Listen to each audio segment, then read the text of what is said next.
Vamos a continuar con nuestro estudio del Evangelio de Mateo. Hoy toca el turno al capítulo 9 de este Evangelio. Jesús sana a un paralítico. Dice así. Entonces, entrando Jesús en la barca, pasó al otro lado y vino a su ciudad. Y sucedió que le trajeron un paralítico tendido sobre una cama. Y al ver Jesús la fe de ellos, dijo al paralítico: Ten ánimo, hijo, tus pecados te son perdonados.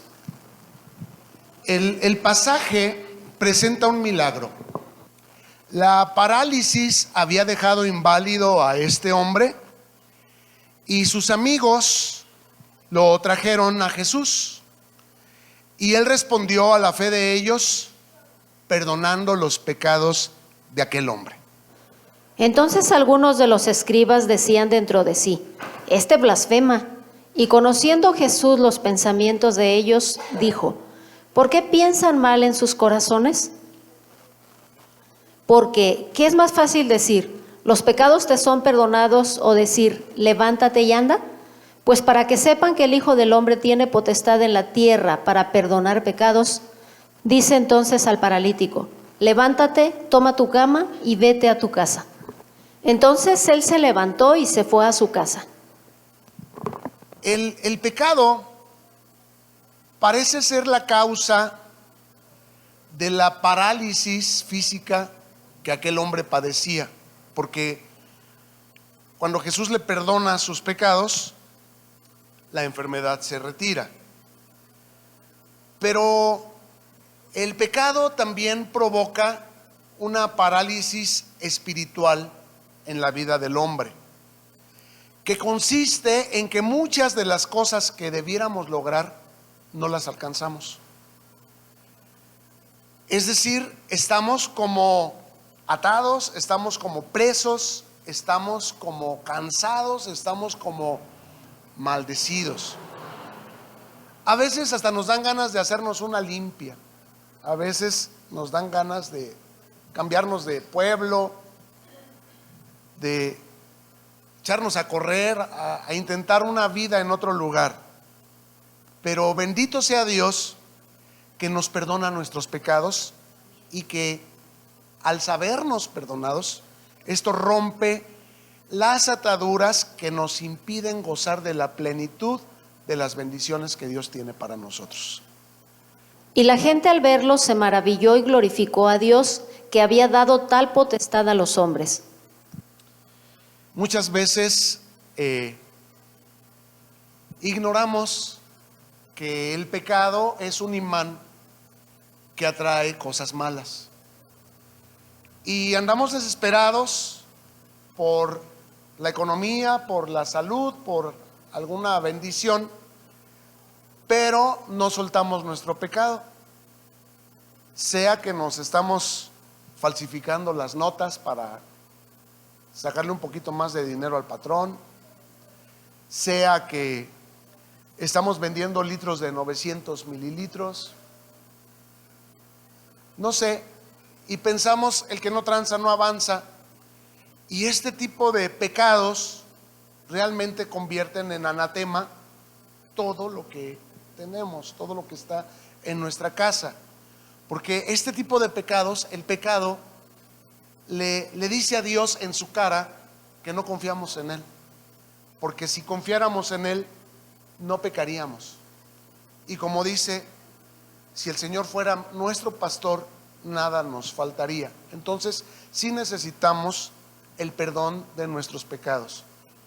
Pero para que ocurra ese perdón, necesitamos también soltarlos. No nada más pedir perdón. Señor, perdóname porque tengo mi adulterio. Señor, perdóname porque estoy robando. Señor, perdóname porque estoy echando mentiras. Y que no me vayan a descubrir, te lo pido, Padre, en el nombre de Jesús. Y este pecado es lo que está ocasionando que no alcancemos, que estemos en una parálisis espiritual, muchas de las bendiciones plenas que Dios tiene para nosotros. A continuación, Jesús llama a Mateo. Pasando Jesús de allí, vio a un hombre llamado Mateo, que estaba sentado al banco de los tributos públicos, y le dijo: sígueme. Y se levantó y le siguió. Y aconteció que estando él sentado a la mesa en la casa, he aquí que muchos publicanos y pecadores que habían venido se sentaron juntamente a la mesa con Jesús y sus discípulos. Cuando vieron esto, los fariseos dijeron a los discípulos: ¿por qué come su maestro con los publicanos y pecadores?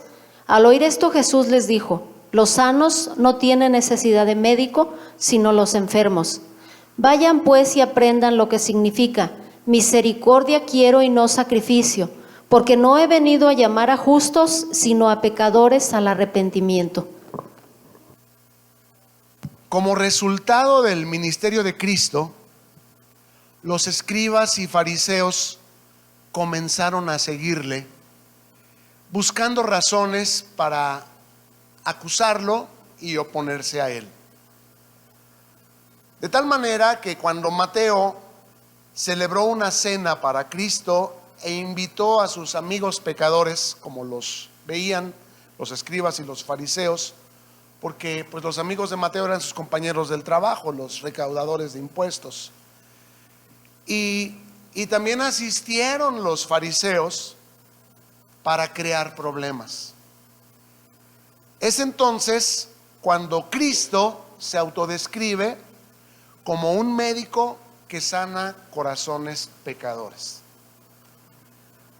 Hace un momentito les acabo de explicar que el pecado es un imán que atrae infortunio, que atrae contratiempos, y que el perdón de pecados permite que vengan las bendiciones, que fluyamos en las bendiciones que Dios ha preparado para que las disfrutemos a plenitud.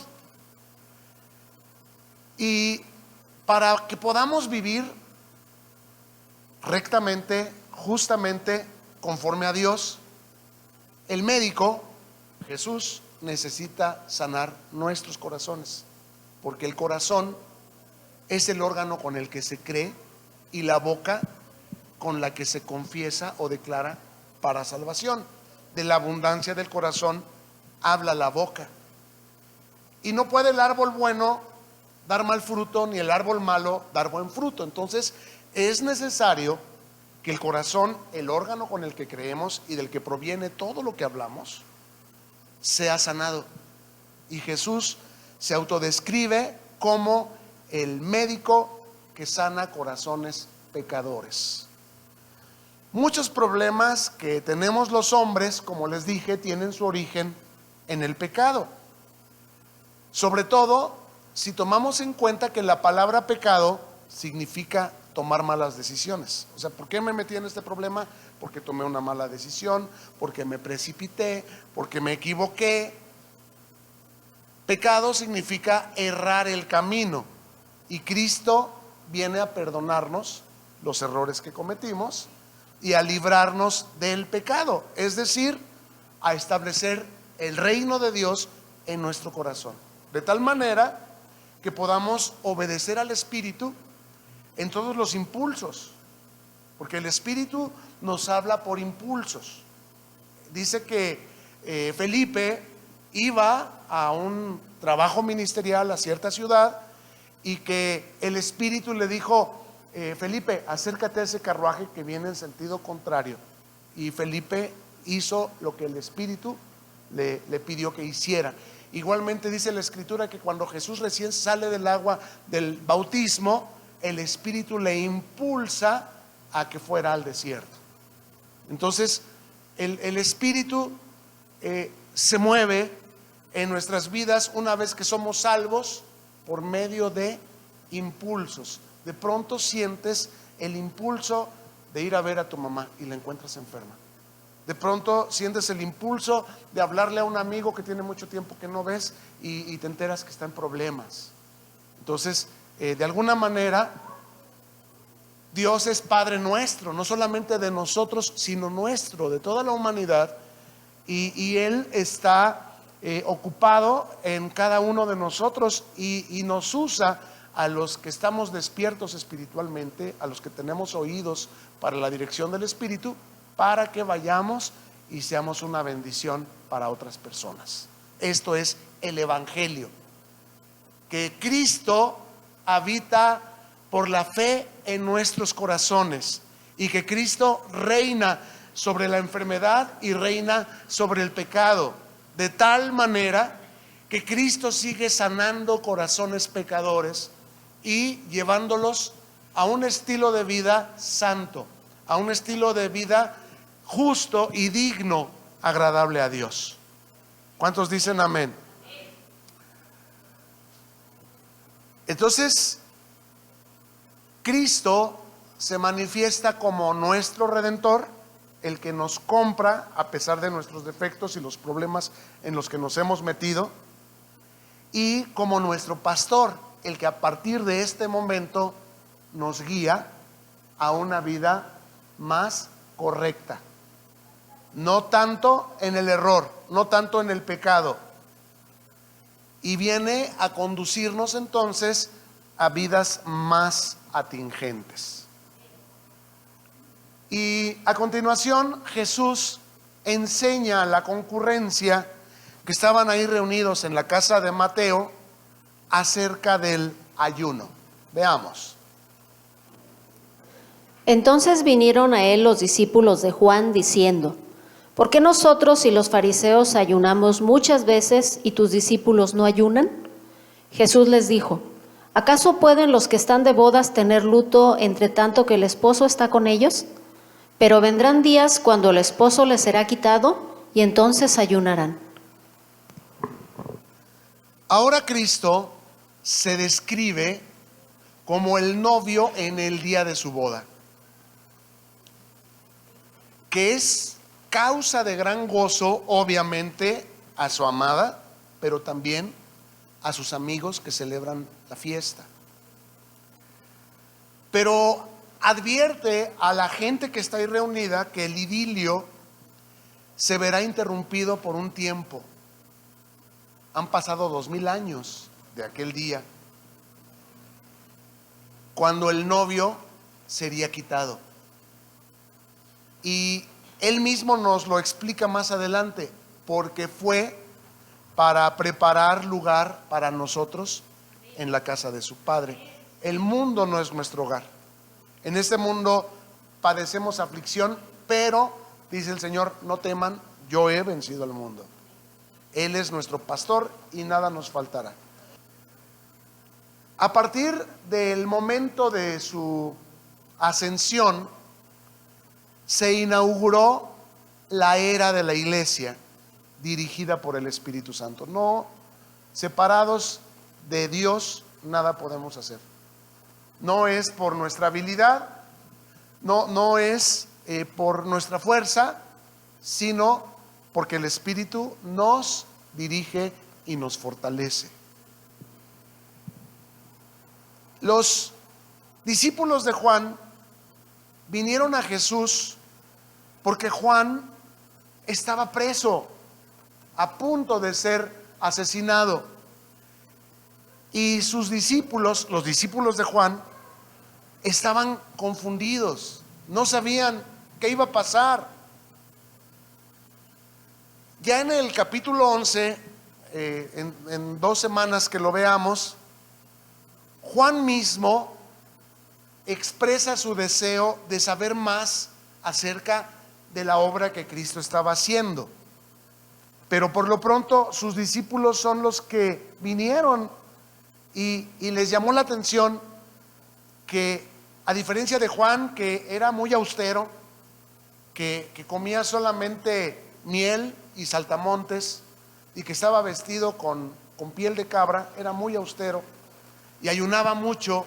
Jesús era comilón y era bebedor y no ayunaba como aquellos, y sus discípulos tampoco. Entonces les llama la atención por qué sus discípulos no, y Jesús les dio esta razón que acabamos de ver.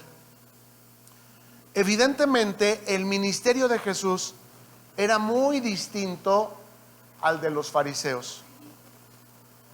Los fariseos ayunaban con mucha frecuencia, pero carecían de piedad. carecían de discernimiento. ¿Por qué? Porque los ayunos les servían para vanidad, les servían para presunción, los hacían de manera rutinaria. Cada tanto tiempo ellos ayunaban y eso los hacía sentir santos, justos, dignos, en lo correcto. Entonces, era difícil para los fariseos y era difícil para los discípulos de Juan comprender el ministerio de Jesús. Pero los discípulos de Juan lo único que requerían era una explicación, en tanto que los escribas y fariseos lo que querían era oponerse, causar problemas. Nadie pone remiendo de paño nuevo en vestido viejo, porque tal remiendo tira del vestido y se hace peor la rotura. Ni echan vino nuevo en odres viejos, de otra manera los odres se rompen y el vino se derrama y los odres se pierden. Pero echan el vino nuevo en odres nuevos y lo uno y lo otro se conservan juntamente. Jesús les está diciendo que Él está introduciendo algo nuevo. Obviamente está instaurando la era de la iglesia dirigida por el Espíritu Santo. En otra porción Jesús les dice: les conviene que yo me vaya, porque si no, no vendría a ustedes el Consolador, el Espíritu de verdad.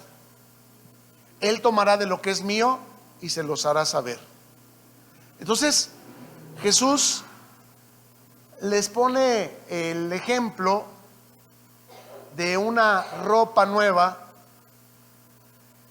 y de vino nuevo, y les explica que no se puede poner el mensaje nuevo del Evangelio en el viejo recipiente de la ley.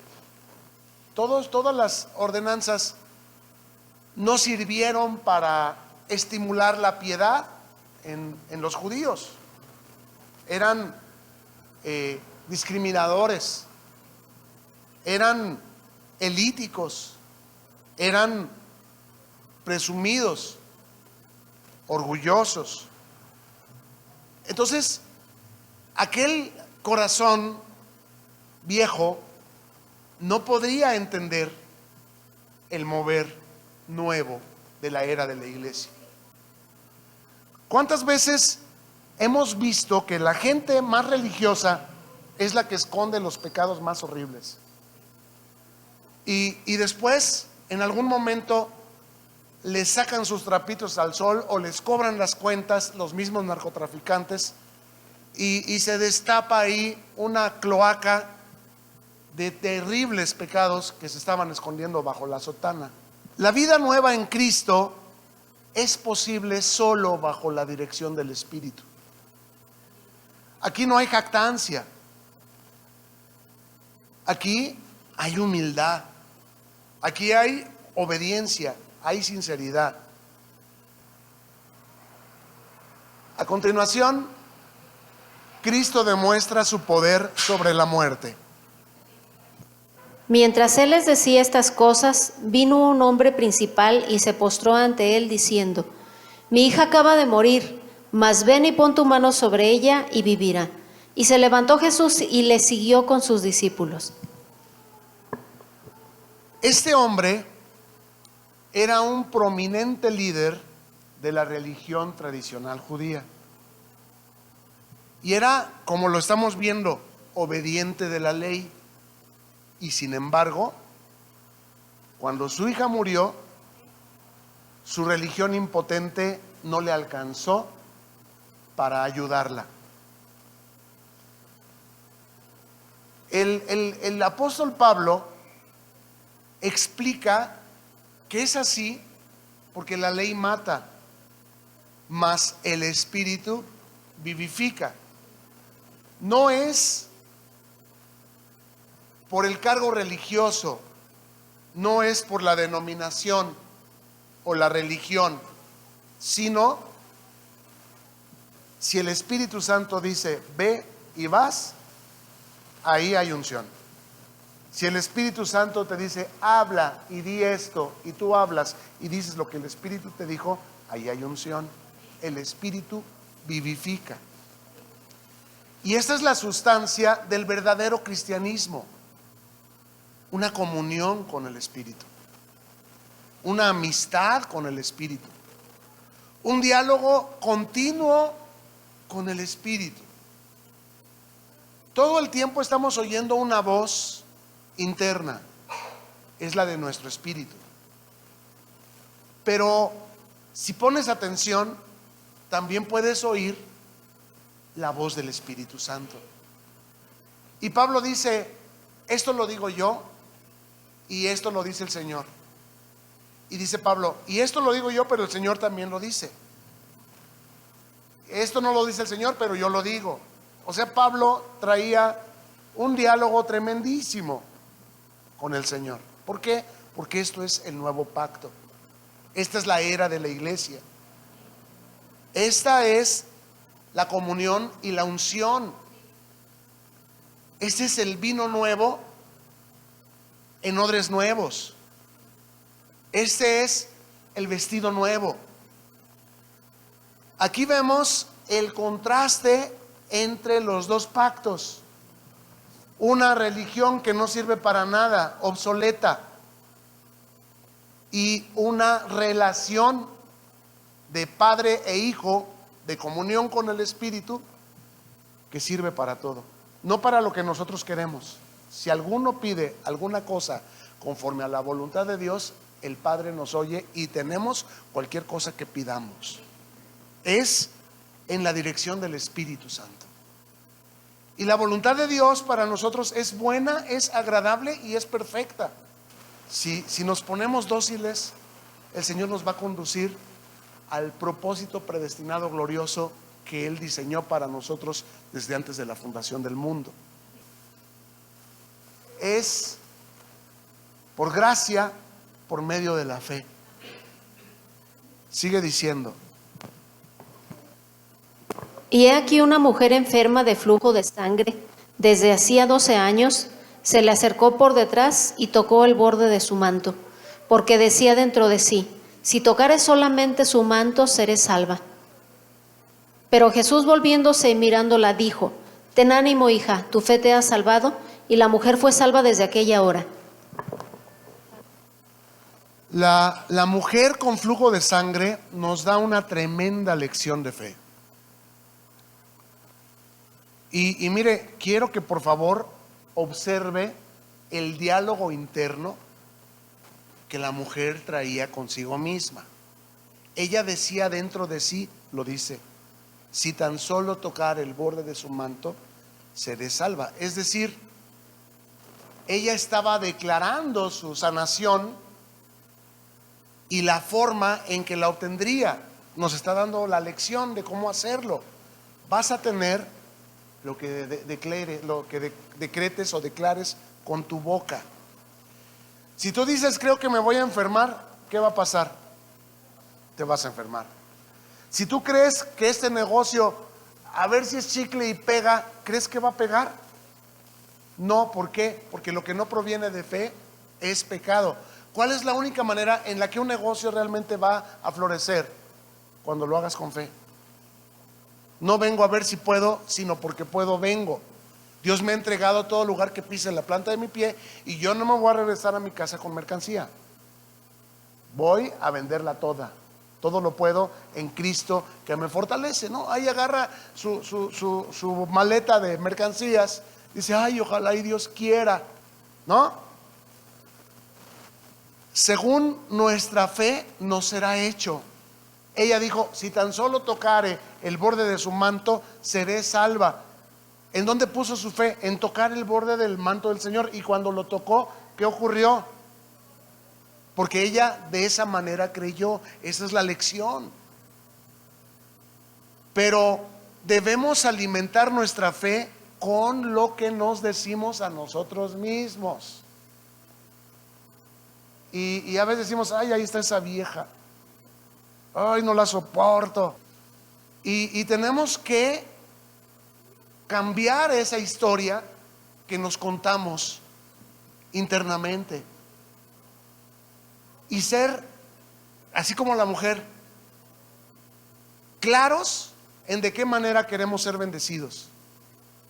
Si tan solo tocar el borde de su manto. Yo voy a sacar mi producto y les voy a decir, mire, llévese 3 por el precio de 2. Voy a acabar más rápido y voy a vender y no voy a andar cargando todo el tiempo. Mire, traigo promoción. Las 10 primeras ventas son 3 por el precio de 2. Voy en la cuarta. Usted decide si usted quiere ser la quinta. 3 por 2. Nada más 10 voy a dar a 3 por 2. ¿Le entra o no le entra? A veces nos falta audacia, nos falta claridad. Debemos sanar desde nuestro corazón. Jesús es el médico de corazones.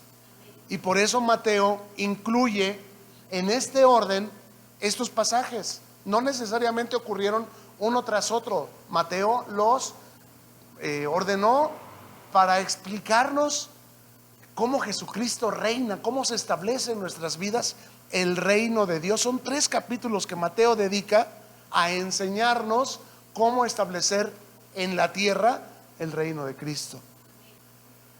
Los médicos no habían podido curarla, pero ella se acercó al gran médico. Por supuesto que este incidente retrasó al Señor, que iba a la casa de Jairo. Y en ese momento Jairo, imagínense ustedes cómo estaría hecho un manojo de nervios.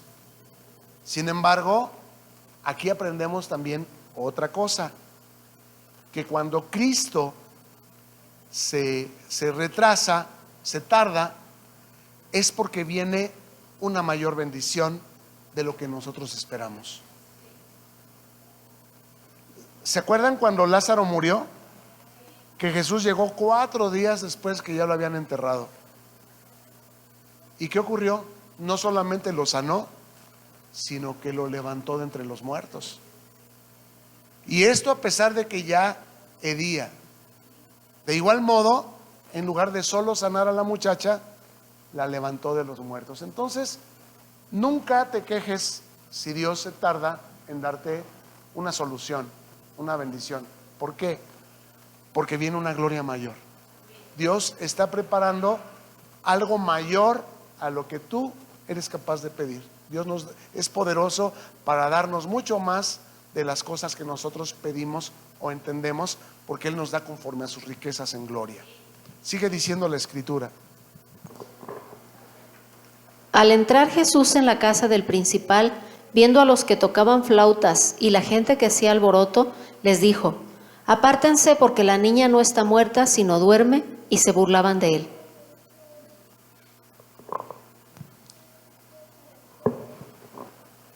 El hecho que aquellas personas se burlaran de Cristo es la prueba de que efectivamente la muchacha estaba muerta. O sea, ¿cómo que va a estar dormida? Está muerta, nosotros la vimos. Está loco este amigo. De igual modo, hay personas que se burlan de nosotros cuando procuramos rescatar a otros de la muerte espiritual. Pero como Jesús, nosotros hagamos nuestro trabajo y Dios hará el suyo. Pero cuando la gente había sido echada fuera, entró y tomó de la mano a la niña, y ella se levantó, y se difundió la fama de esto por toda aquella tierra.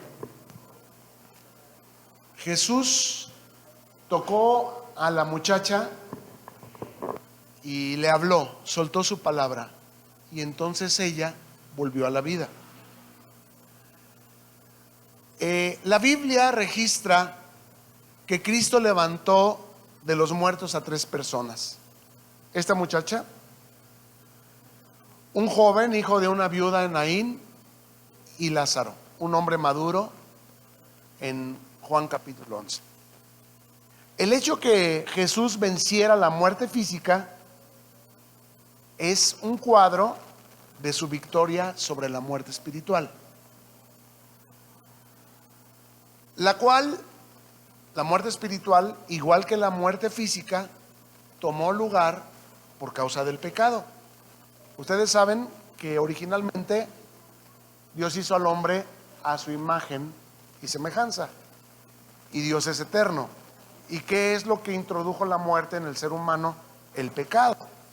Porque Dios les había dicho, el día que comieran del fruto del árbol que yo les mandé que no coman, ciertamente ese día morirán. Y no murieron ese día, murieron casi 1000 años después, porque para Dios un día es como 1000 años. Es decir, sí cumplió Dios que ese mismo día morirán, pero en el tiempo de Dios, no en el tiempo del hombre. Pero ¿qué es lo que sí ocurrió a partir de ese momento? La muerte espiritual. A partir de ese momento, el hombre es echado del Edén y deja de ver y deja de escuchar y deja de entender las cosas de Dios, y ahora se desarrolla en el mundo donde hay aflicción, donde envejece, donde hay enfermedad, donde hay ladrones, donde hay gente traicionera. Todos los seres humanos nacimos muertos desde Adán y Eva espiritualmente, pero la vida infiltra en nosotros distintos niveles de decadencia. La muchacha, por ejemplo, acababa de morir. El joven quizás había muerto un día anterior cuando Jesús lo encontró, y Lázaro llevaba 4 días ya muerto, enterrado. El pecado moral es como la muchacha, no hay podredumbre, pero sí muerte. El pecado inmoral es como Lázaro, su pecado hiere. Cristo tiene nueva vida para unos y para otros, pero lo que quiero decirte es que el pecado separa de Dios. El pecado paraliza. El pecado nos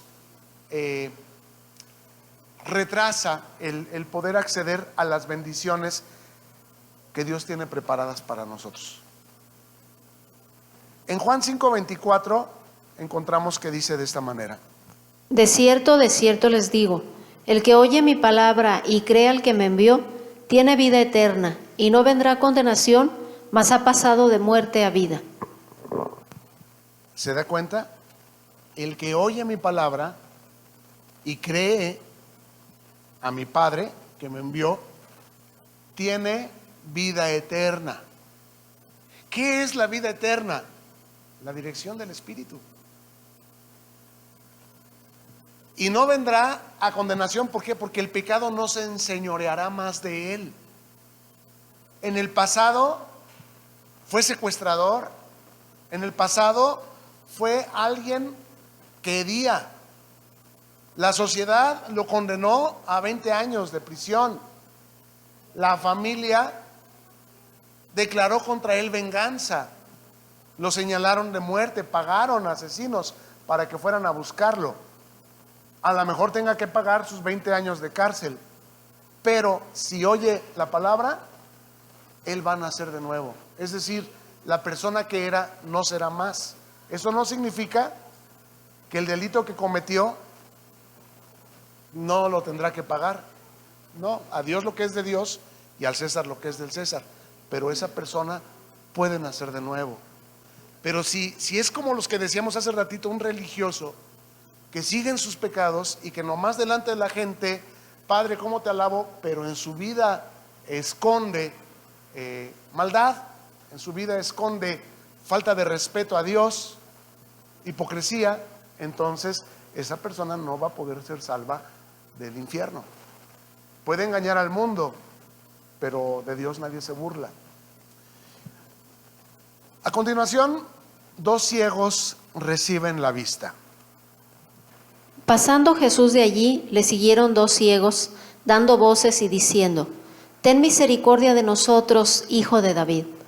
Y llegado a la casa vinieron a él los ciegos, y Jesús les dijo: ¿creen que puedo hacer esto? Ellos dijeron: sí, Señor. ¿Qué es lo que está ocurriendo con estos ciegos a los que Jesús les devolvió la vista? Que Jesús está demostrando que en su persona se está cumpliendo Isaías, que hablaba acerca de que por el Espíritu de Dios Él había sido ungido para que Él viniera y predicara buenas nuevas a los abatidos. ¿Cómo estaban las personas por causa de sus pecados? Estaban paralizados. Sus bendiciones no las podían alcanzar, por lo tanto estaban preocupados, estaban angustiados, estaban abatidos. ¿Por qué? Porque su corazón no era un corazón de fe, porque su corazón estaba quebrado, estaban llenos de resentimientos y pensaban equivocadamente que nacieron en la familia que no debieron haber nacido, que su padre pudo haberlos ayudado más, que su padre prefirió a su hermano y cosas de este tipo.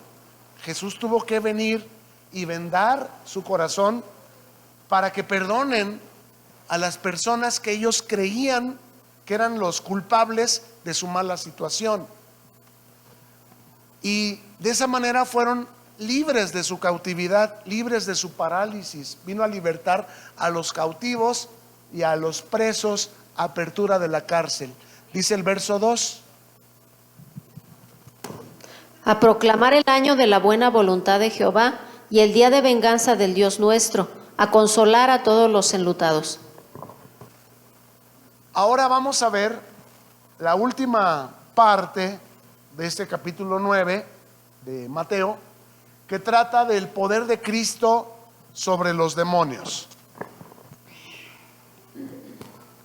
Mientras salían ellos, he aquí le trajeron un mudo endemoniado, y echado fuera el demonio, el mudo habló, y la gente se maravillaba y decía: nunca se ha visto cosa semejante en Israel. Pero los fariseos decían: por el príncipe de los demonios, echa fuera los demonios. Cuando Jesús viene y pone las manos sobre este mudo que estaba endemoniado, este mudo habló. Este milagro causó un tremendo revuelo en aquella época. La gente decía: nunca se ha visto cosa semejante en Israel. No entendemos el poder que este hombre tiene sobre los demonios, de tal manera que los demonios lo obedecen. Ya en el capítulo 8 habíamos visto lo que Jesús hizo con los gadarenos,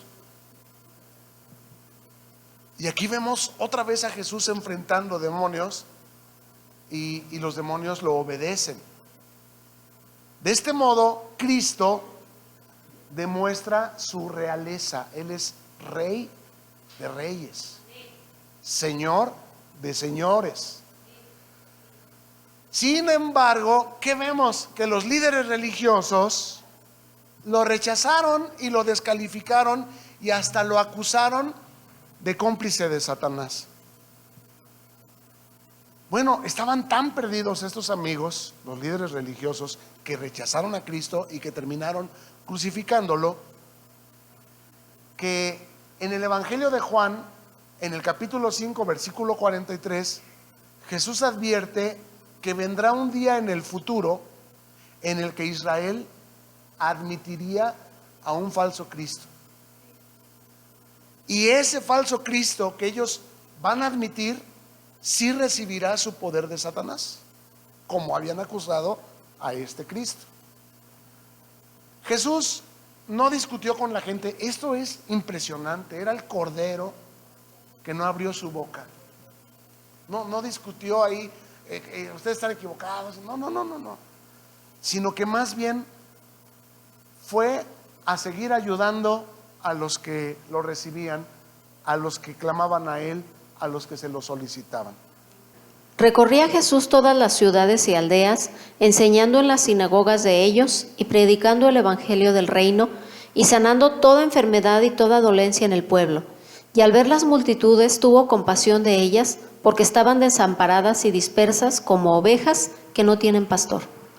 Entonces dijo a sus discípulos: a la verdad la mies es mucha, mas los obreros pocos. Rueguen pues al Señor de la mies que envíe obreros a su mies. Se da cuenta que el mundo está perdido, que la gente necesita que nosotros nos activemos, dejándonos guiar por los impulsos del Espíritu para hacer bendición.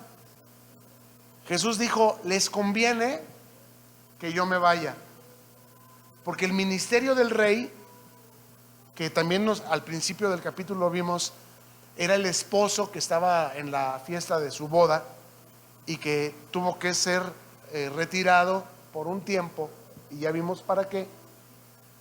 Nos dejó bajo la dirección del otro consolador, que es el Espíritu Santo, el Espíritu de verdad. Gracias por llegar al final de este video. Oramos que te sea de provecho y que lo puedas compartir con quienes tú sabes que les bendecirá también. Suscríbete y no te olvides de darle like. Hasta la próxima y mientras tanto, que Dios te bendiga.